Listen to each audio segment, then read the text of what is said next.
Muitas vezes nós somos acostumados a reagir. A reação, ela é uma ação causada por outra ação. Então vem alguém, faz algo para você e você reage. Quem reage sai perdendo, irmãos. Né? Eu vou falar algo aqui, não sei nem se eu posso falar, mas eu vou falar porque era tudo incrédulo, né? Então eu era incrédulo quando era criança, adolescente. A gente não conhecia muito, né, a palavra, não conhecia nada, né? Não conhecia nada da palavra, não conhecia nada da Bíblia, não conhecia nada. Então meu pai falou para mim assim: Marcelo, você não brigue. Meu pai falava assim para mim: Marcelo, não brigue. Meu pai já é falecido, meu pai se converteu, graças a Deus, né? Então meu pai falou assim: Marcelo, você não brigue. Mas se você perceber que você vai precisar usar da violência para brigar, então você não fique avisando o cara: eu vou te bater, porque senão ele se prepara. Então você chega e bate. Não fala nada, você chega e bate. Eu falei: tá bom, pai, entendi. E o meu pai, infelizmente, ele agiu assim algumas vezes, né? Então eu lembro uma vez eu estava jogando futebol e teve eu era adolescente, e teve já um homem com 30 e poucos anos, já quase 40, forte, e ele me chutou sem bola, sem nada. Meu pai estava assistindo o jogo. E eu lembro que eu caí no chão e fiquei no chão, o juiz foi lá e expulsou aquele rapaz. Aquele homem, já era um homem, né? E quando o homem foi expulso, ele veio para cima de mim, nervoso, né? E, assim, ensandecido, querendo me pegar. E eu fiquei, não queria ser expulso, né? Então eu fiquei com a mão para trás, assim. E ele veio e botou a mão perto da minha cara. A hora que eu vi, só vi um vulto passando na minha frente, assim. E a hora que eu vi, o cara estava no chão. Quem que entrou, invadiu o campo e nem conversou? Quem que vocês acham que foi? Acertaram, meu pai. Meu pai entrou no campo. Meu pai já tinha quase 60 anos, eu tinha 50, eu acho. Mas ele deu um soco tão forte naquele homem, como já caiu sangrando e ficou no chão. E a hora que ele levantou, meu pai queria bater mais nele, o pessoal ficou segurando o velhinho, cara. Eu falei assim: o que esse cara está na cabeça? E ele cumpriu o que ele falava, assim: não bate. Mas meu pai se converteu, eu já vou entrar na palavra, tá bom? Meu pai se converteu. E ele se converteu, era a última casa da rua, uma rua sem saída. E aí começaram a construir várias casas, vários prédios, assim, uma casinha, um condomínio horizontal. E os pedreiros começaram a fazer massa na rua e ele foi passar com um carro, tinha um monte de cimento. Aí ele parou o carro, desceu para conversar com o pedreiro e falou assim: olha, eu vou pedir um favor para vocês. Quando vocês forem fazer massa, deixa um espaço para passar o meu carro, porque eu só tenho esse caminho, não tem outro caminho. Quando eu passo com o carro no cimento, o cimento gruda no pneu, joga no motor, joga aqui tudo, joga aqui por baixo, e é ruim isso para o carro. Se vocês puderem fazer um pouco aqui do lado, eu agradeço. Aí o dono da obra viu meu pai conversando e foi lá brigar com ele. E falou assim: o que você está pensando que você é? Você está pensando que você é o dono da rua? E ameaçou o meu pai: seu filho fica aí na rua. Ameaçou o filho do meu pai, né, que estava no outro casamento, né, o meu irmão, meio-irmão, ameaçou a família. E o meu pai foi para a casa dele. Meu pai me contou: Marcelo, eu fui para o meu quarto, fechei a porta e fiz uma oração. Falei assim: Senhor, agora eu te conheço. Antes eu sabia como resolver essa situação. Eu mandava matar esse cara. Agora eu te conheço, não sei mais como resolver isso. Eu vou precisar que o senhor resolva para mim. Né? E o terreno do meu pai, a rua era em cima e o lote do meu pai ia até a rua de baixo. E faltou água. No dia que eles estavam enchendo a laje, faltou água. Ia perder todo o trabalho deles.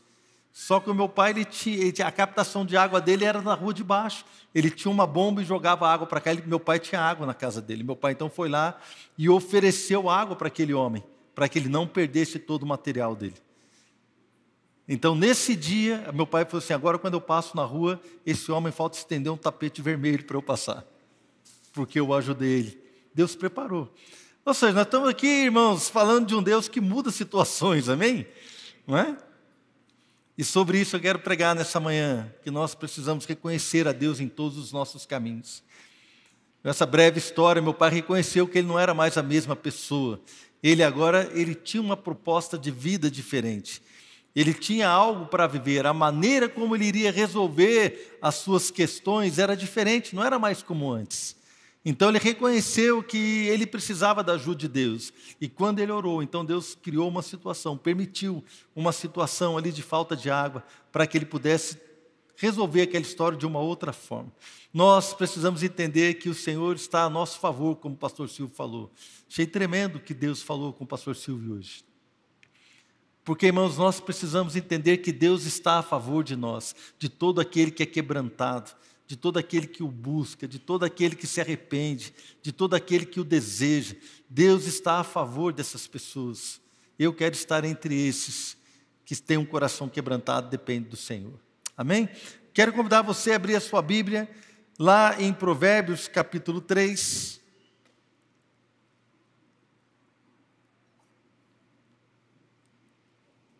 Provérbios 3, né, irmãos? O livro de Provérbios não são capítulos, né? Me perdoe. Salmos e Provérbios não são capítulos, né, irmãos? São provérbios. Eu sei que eu já ensinei isso aqui, e a minha filha está me olhando ali, como é que você fala Provérbios capítulo 3? Provérbios 3, vamos lá? Vou ler a partir do versículo 1. Meu filho, não se esqueça da minha lei, mas guarde no coração os meus mandamentos.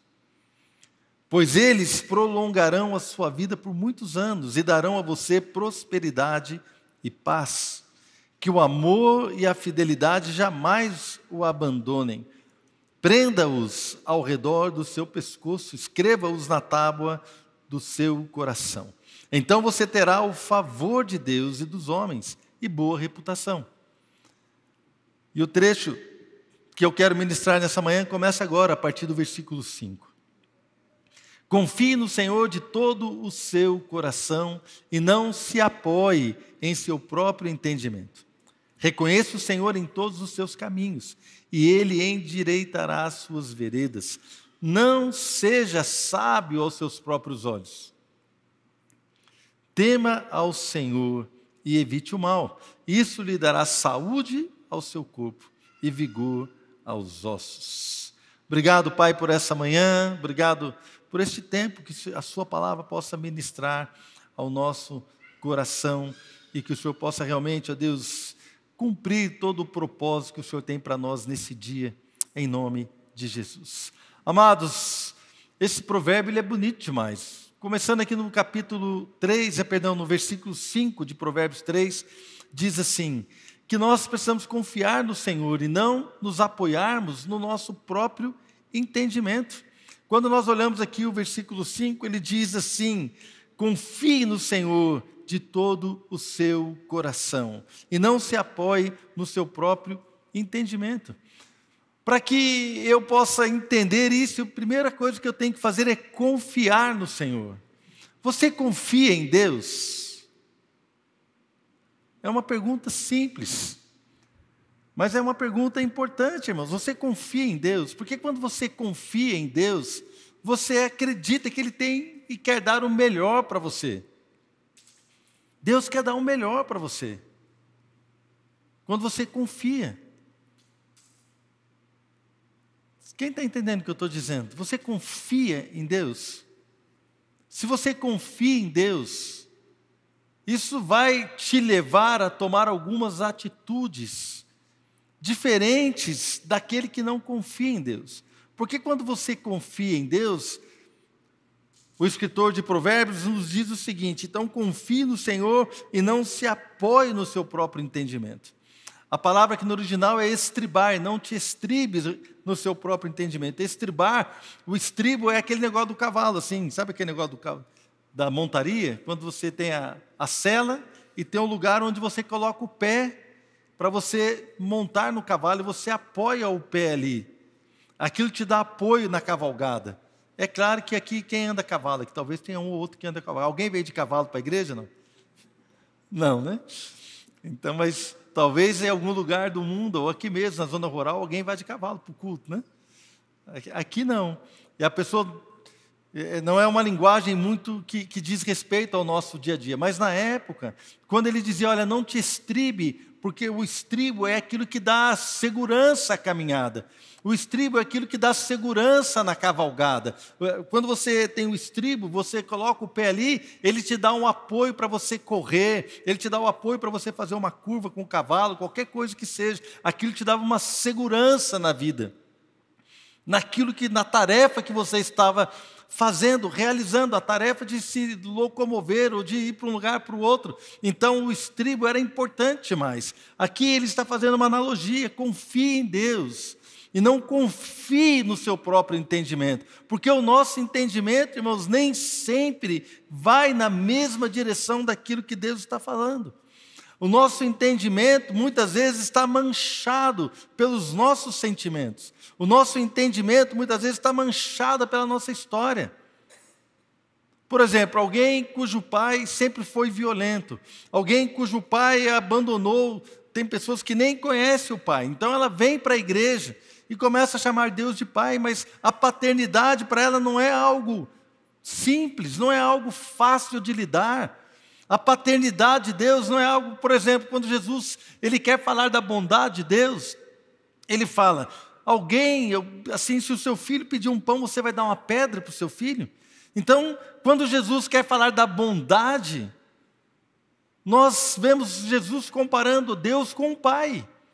Mas talvez para você, para alguns, o seu pai não foi bom para você. Então como é que você vai entender o que ele está dizendo? E o nosso entendimento, então, muitas vezes, está manchado pela nossa história, pelas nossas frustrações, pelas lutas que passamos, lutas familiares, lutas no casamento. Tem pessoas que são contra o casamento. Por quê? Porque o casamento do pai e da mãe foi ruim. Tem pessoas que são contra o casamento, por quê? Porque elas mesmas viveram uma história de dificuldade no seu casamento.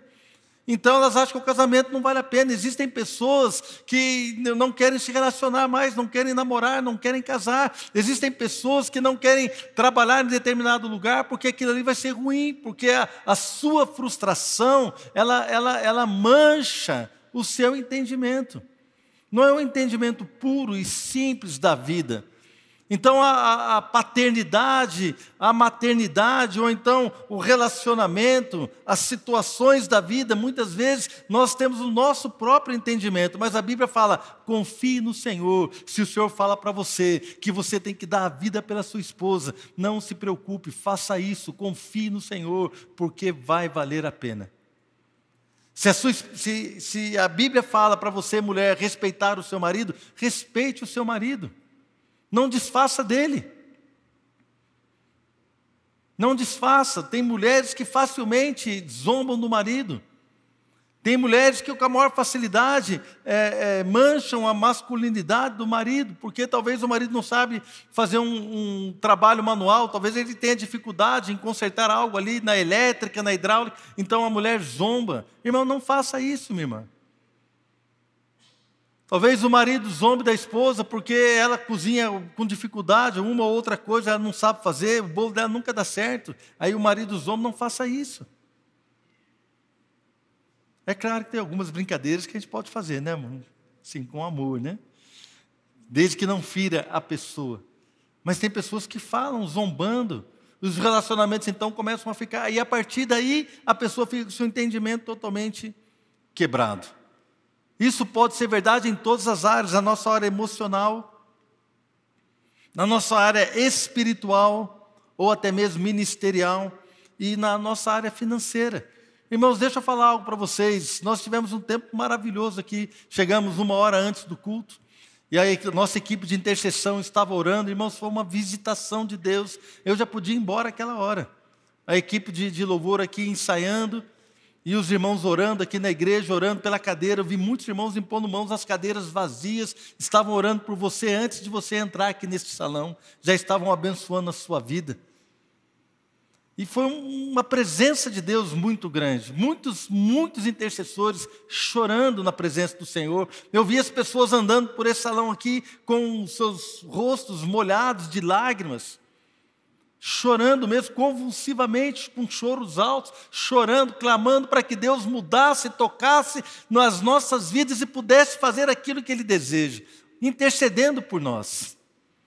E de repente a Adriana, minha esposa, teve um sentimento de orar pela equipe de louvor, então subiu aqui os intercessores e começaram a orar com cada um, irmãos, e eu senti falta de algo. Não tinha um homem na equipe de intercessão, só mulheres. E eu falei assim, tem alguma coisa errada. Tem alguma coisa errada. Onde estão os homens dessa igreja? Que não podem fazer parte da intercessão. Eu achei estranho, irmãos.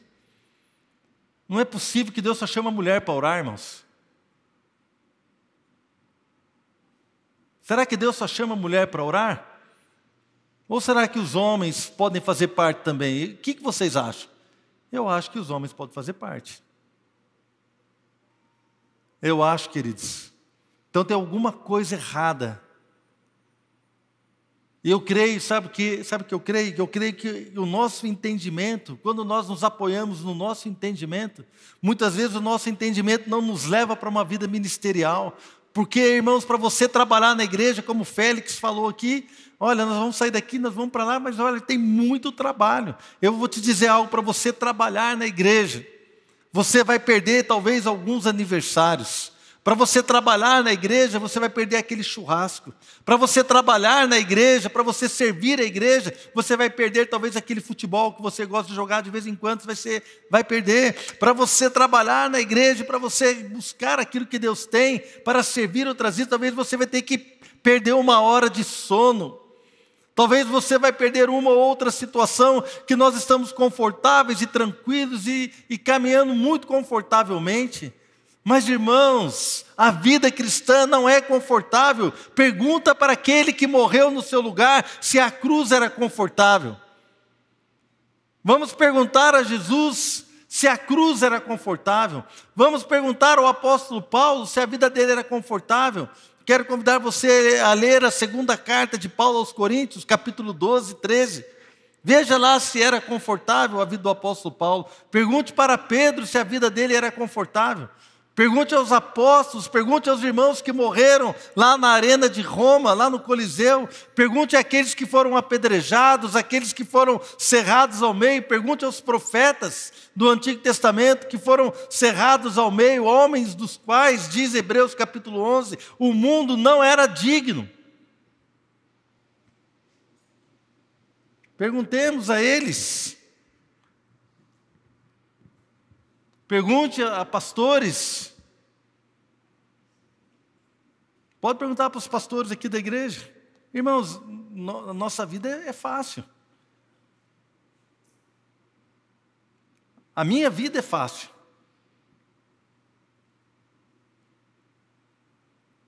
Mas existem situações que eu e vocês temos que ter disposição para sofrer.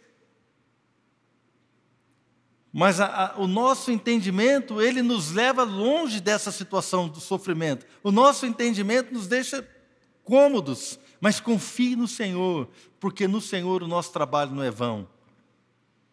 Confie no Senhor. Confie no Senhor, irmãos. A minha vida é fácil, mas eu sou questionado em tantas coisas que vocês nem imaginam.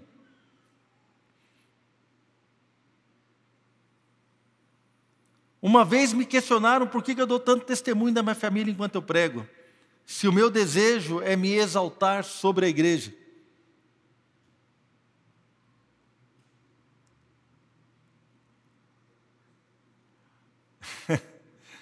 Vocês estão entendendo? Então, irmãos, são situações. Situações que nós passamos, que você passa, eu sei também. De pessoa chegar para mim, você protege a pessoa, você não conta tudo o que está acontecendo, porque você protege e depois você é chamado de mentiroso, porque você omitiu uma situação, mas você omitiu para proteger aquela pessoa.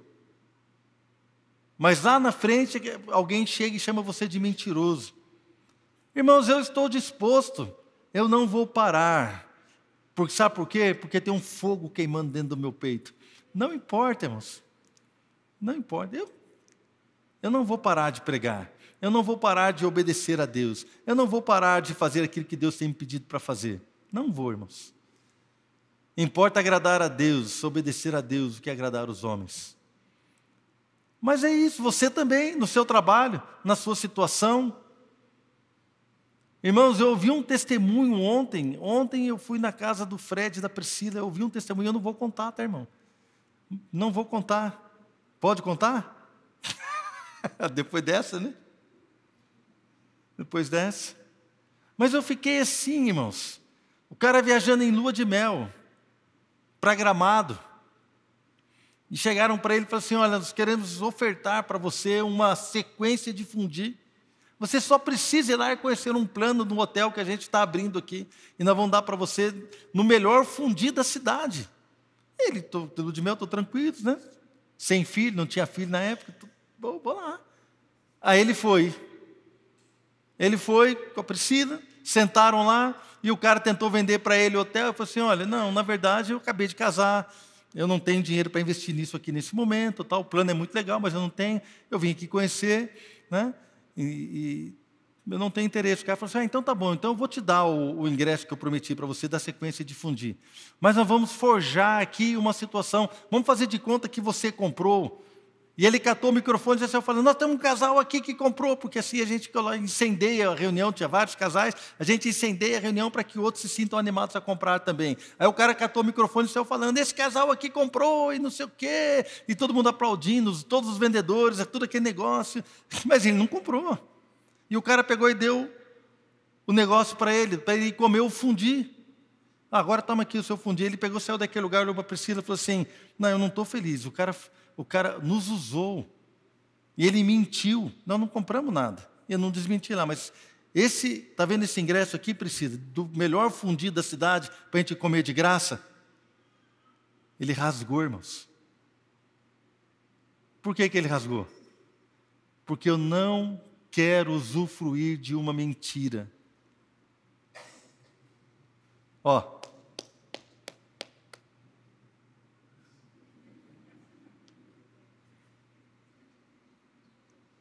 por mais homens assim, por mais homens com H maiúsculo, desse jeito, irmãos, nós não estamos aqui para comer o melhor fundi da cidade, nós estamos aqui para comer aquilo que Deus nos dá. O melhor fundi da cidade é o pão que o diabo amassou, irmãos. Que o pessoal acha que é ruim. Não é ruim, não, é bom. Só que depois as consequências vêm. Irmãos, então não se estribe no seu entendimento. Não confie na sua percepção humana, mas coloque toda a sua confiança no Senhor. Confie no Senhor de todo o seu coração. De todo o seu coração, não dê espaço para qualquer coisa que te leve para fora da palavra. Então, ministerialmente, as pessoas não querem se envolver. Não, eu não quero me envolver, isso vai me custar um tempo. Eu vou ter que ir domingo antes do culto, eu vou ter que, não sei o que, irmão, para onde nós estamos indo tem muito trabalho. Pensa num lugar que vai ter muito trabalho.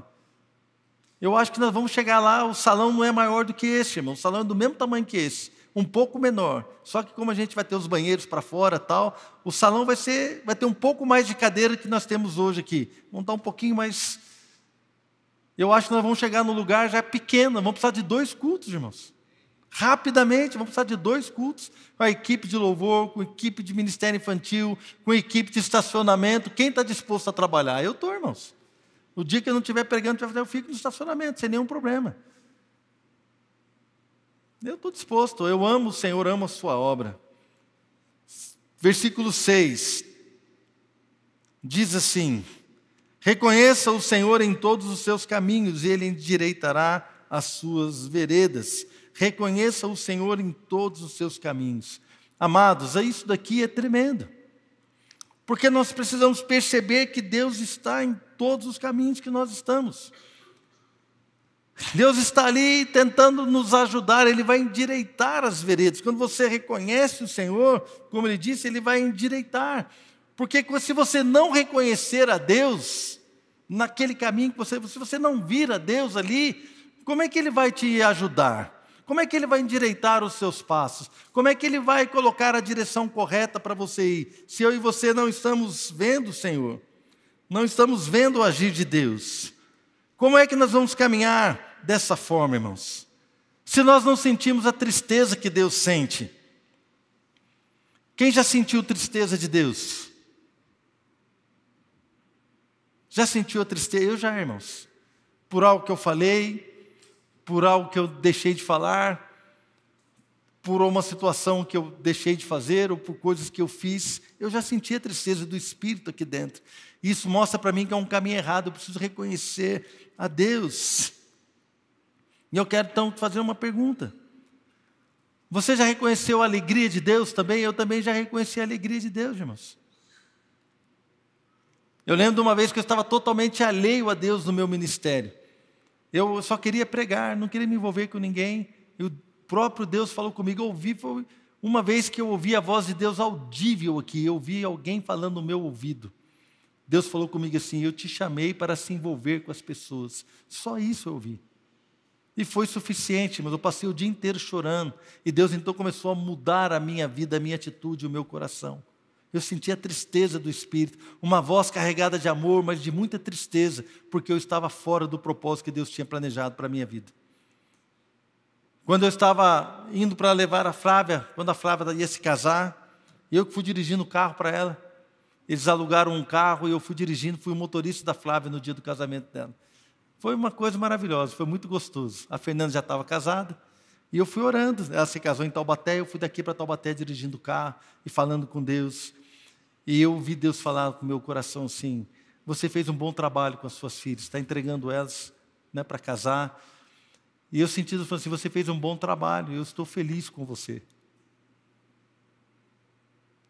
Irmão, só de lembrar eu tenho vontade de chorar.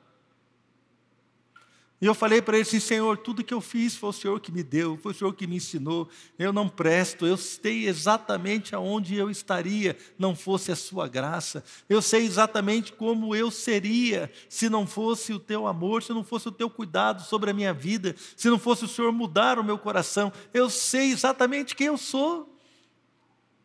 E o Senhor diz que o Senhor está feliz comigo porque eu agi bem, mas eu só agi bem porque o Senhor me fez agir bem, não tem nada bom em mim. Mas, irmãos, é uma sensação indescritível. Eu acho que é isso que nós vamos sentir lá naquele dia, quando o Senhor olhar e falar assim: servo bom e fiel, entra no descanso do teu Senhor. Irmãos, que dia vai ser esse, pastor Paulo? Mas ele vai olhar para aqueles que não andaram, que vai ser: apartai-vos de mim, eu nunca vos conheci. Irmãos, eu não quero sentir isso, nem em nome de Jesus, pela graça do Senhor, eu não vou sentir isso. Nem você, não quero que ninguém sinta isso. Mas o Senhor vai nos chamar de servos bons e fiéis. E eu lembro de um homem, pastor Jack Schizler, estava ministrando, pregando para nós, um homem com 86 anos, pregando, ele andava devagarzinho, pregava em inglês e o irmão traduzia ele, e ele contando que ele teve uma visão, e nessa visão tinham várias pessoas assim, de frente, como se fosse uma fila, e todo mundo olhando. Imagina uma fila aqui no palco e todo mundo olhando para o pastor, né? Como se fosse assim. E ele teve essa visão, e ele viu então o Senhor com uma tocha cheia de fogo, e as pessoas estavam com as obras delas nas suas mãos. Então o Senhor vinha e passava esse fogo na mão da pessoa. Aí não sobrava nada, só sobrava cinza, porque era madeira, era feno, e não sobrava nada na mão daquela pessoa. Daí o Senhor, ele ia para a próxima pessoa e passava o fogo, e as obras das mãos dela sumiam, se queimavam. E ele foi passando assim, de repente ele passou numa mulher, e a hora que o fogo passou por ela, assim as mãos dela ficaram cheias de joias, de pedras preciosas, de coisas lindas. Diz então que o Senhor olhou para ela e sorriu. E aquela mulher, imediatamente, ela se lançou aos pés do Senhor Jesus e colocou tudo aos pés dele. Falou: é tudo teu, eu não quero nada.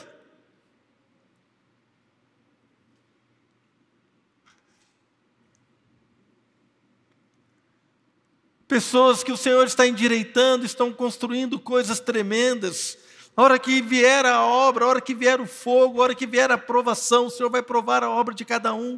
Irmãos, quando vier o fogo sobre os nossos relacionamentos familiares, quando vier o fogo sobre o nosso ministério, quando vier o fogo sobre a nossa vida cristã, quando vier o fogo sobre nós, irmãos, o que é que vai sobrar?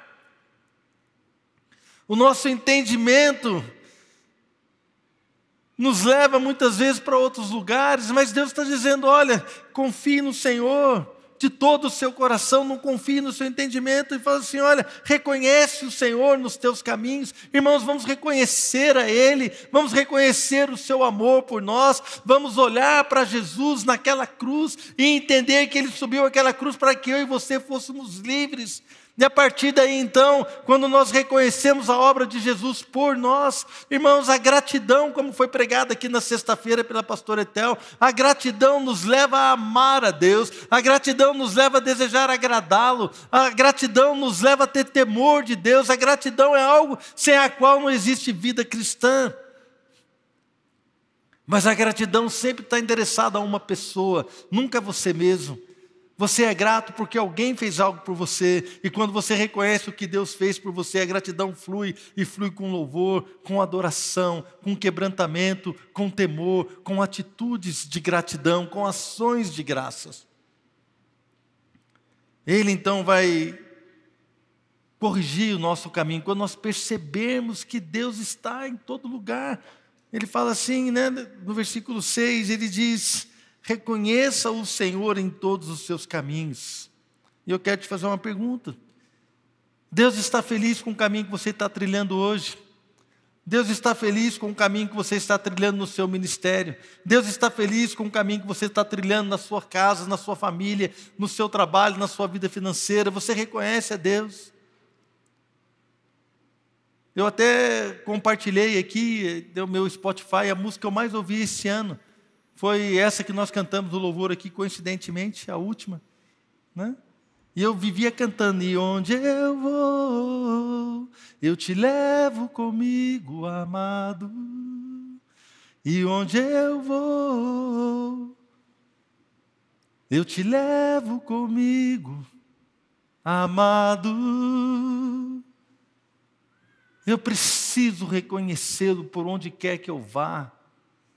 Quando eu vou no supermercado fazer compra, quando eu estou na academia, quando eu estou lá na obra, na construção, quando eu estou entrando no banco, quando eu estou em qualquer lugar, quando eu estou na igreja. Irmãos, nós não podemos separar o sagrado, a vida normal, não existe sagrado e profano. Para nós que somos cristãos, tudo é sagrado. Ir no supermercado é sagrado, ir almoçar hoje depois do culto é sagrado, ir tomar café na casa da sogra é sagrado. Tudo é sagrado. Para nós, irmãos, somos filhos do Deus Altíssimo. Aonde nós vamos, Ele vai conosco. O seu Espírito que Ele fez habitar em nós, Ele não vai nos deixar. Ele prometeu: nunca vos deixarei, nunca jamais te abandonarei. Eu estarei convosco em todos os dias, até a consumação dos séculos. A promessa, o nome dEle é Emanuel, Deus conosco. Aonde você vai, Ele está com você. Em qualquer lugar, Ele está com você. Quando você está sozinho com o seu celular na mão, aquilo que você está assistindo, Ele está vendo com você. Quando você está sozinho com o seu computador, aonde quer que seja, Ele está vendo você. Ele está vendo você em todo o tempo. Ele está nos vendo, irmãos. Reconheça o Senhor em todos os teus caminhos. Vamos nos portar com temor. Vamos nos portar com pessoas que entendem que Deus está em todo lugar. E versículo 7 diz: não seja sábio aos seus próprios olhos. Tema ao Senhor e evite o mal. Irmãos, acredite em mim. Você e eu temos a mania de sermos sábios aos nossos próprios olhos. Nós achamos que sabemos das coisas. Não, isso aqui é assim. Não, eu sei como resolver isso. Nós sabemos, irmãos. Aos nossos próprios olhos, a gente se torna vingativo. Aos nossos próprios olhos, nós desprezamos as pessoas. Aos nossos próprios olhos, nós somos sábios e falamos mal do irmão, falamos mal do outro. Aos nossos próprios olhos, nós sabemos exatamente nós sabemos até como é que Deus deveria agir, irmãos. A gente ora e fala assim: Senhor, o Senhor tem que fazer assim, assim. Deus, eu estou sem dinheiro, eu preciso vender esse negócio. Então, Deus, o Senhor tem que fazer eu vender assim, assim, por esse preço. A gente sabe tudo que Deus tem que fazer. A gente fala para Ele: olha, Deus, se eu fosse o Senhor, eu faria assim. Não seja sábio aos seus próprios olhos. Tema a Deus, teme o Senhor. Nós temos tendência, irmãos, eu vou dizer para você, como pastor já há muitos anos, quase 60 anos de idade, dia 28 de janeiro vou fazer 35 anos de casado, dia 28 de janeiro, próximo mês, 35 anos de casado, já algumas coisas a vida nos dá e nos traz algumas experiências. Muito tempo, irmão, nessa caminhada. eu vou dizer para você, as nossas conclusões de muitas pessoas, além das minhas, que eu disse para vocês que eu preciso e dependo do Senhor o tempo todo.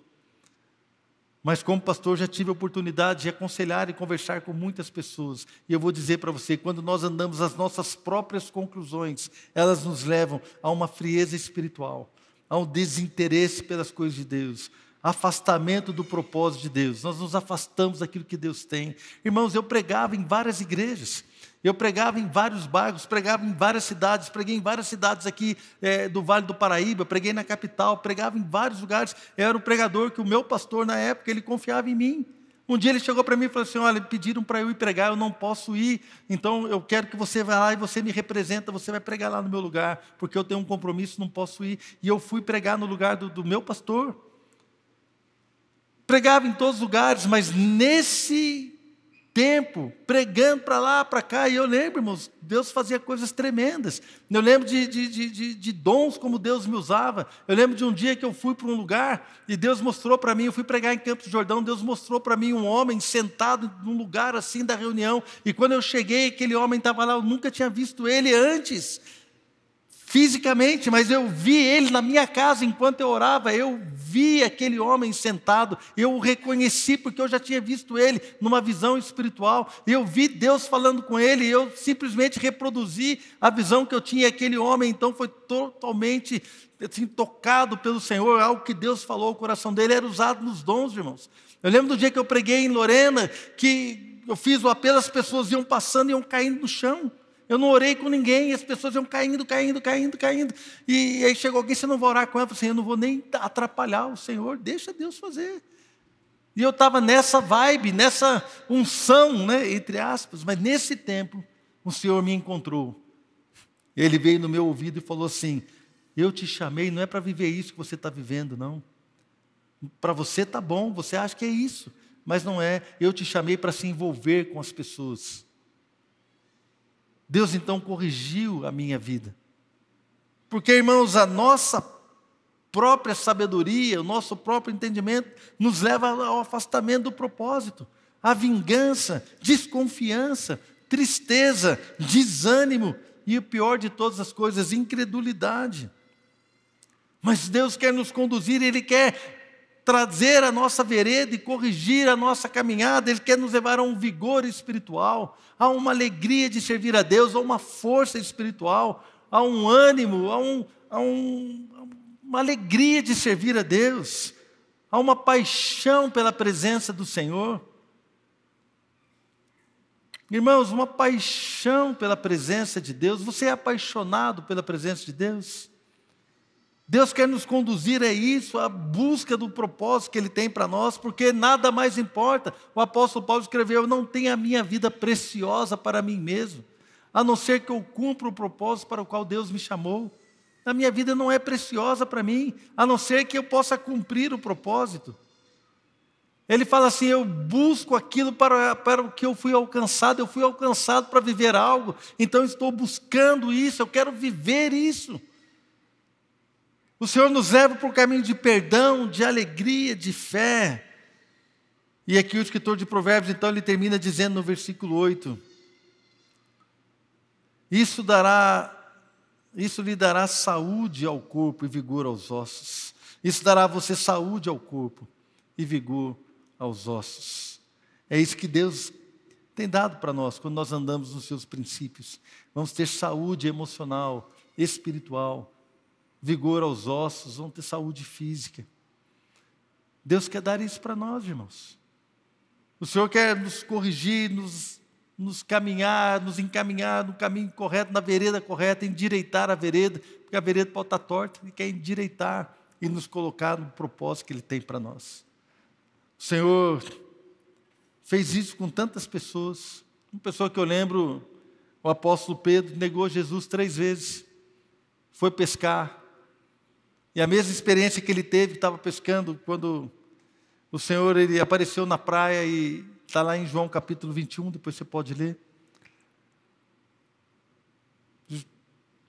Pergunta assim, vocês têm alguma coisa para comer? Eles tinham pescado a noite toda, não tinham pegado nada. Falei assim, mas joga a rede para tal lado aí que vocês vão achar. Que jogaram a rede encheu de peixe. Né? E aí João falou assim para Pedro: Pedro, é o Senhor. Pedro pulou na água, irmãos, saiu nadando para encontrar com Jesus na praia. Ele deixou os peixes, deixou tudo lá. Ele queria era Deus. E ali o Senhor restaura o seu chamado, restaura a sua vida. Depois você pode ler lá em João capítulo 21. Da mesma forma como Pedro negou a Jesus 3 vezes, ali nesse evento, nessa experiência, o Senhor pergunta para ele: Pedro, você me ama? 3 vezes. E Pedro então foi restaurado na sua vida, no seu propósito. Os discípulos de Emaús é outro exemplo. Quando eles estavam indo embora de Jerusalém, tristes, abandonados, Jesus aparece com eles no caminho e começa a falar das Escrituras. Eles não reconheceram Jesus, mas quando eles perceberam que era Jesus, eles voltaram rapidamente para Jerusalém. Por quê? Porque Jerusalém era onde eles deveriam ficar. Quando você lembra Jesus fala para eles assim: fiquem em Jerusalém, até que do alto vocês sejam revestidos de poder. Mas eles saíram de Jerusalém, porque estavam frustrados e desanimados. Mas quando Jesus apareceu para eles no caminho, e eles reconheceram o Senhor, eles voltaram para Jerusalém. Por quê? Porque era onde eles deveriam ficar. Eu quero te fazer uma pergunta nessa manhã: para onde você precisa voltar? Da onde que você saiu e você sente que precisa voltar? O Senhor encontrou Jacó e falou para ele: Jacó, você tem que voltar para Betel. Tem que voltar para a sua terra. Deus está falando conosco nessa manhã. Eu quero voltar para um lugar de confiança em Deus. Eu quero voltar a um lugar onde eu vou confiar no Senhor de todo o meu coração. Eu quero voltar para um lugar onde eu olho para Jesus com alegria e reconheço que Ele morreu por mim. E eu quero voltar para fazer toda a vontade que Ele tem para mim. Eu quero abrir mão da minha vontade. Eu quero abrir mão do meu próprio entendimento. Para onde você precisa ir nessa manhã? Eu queria que você fechasse os teus olhos.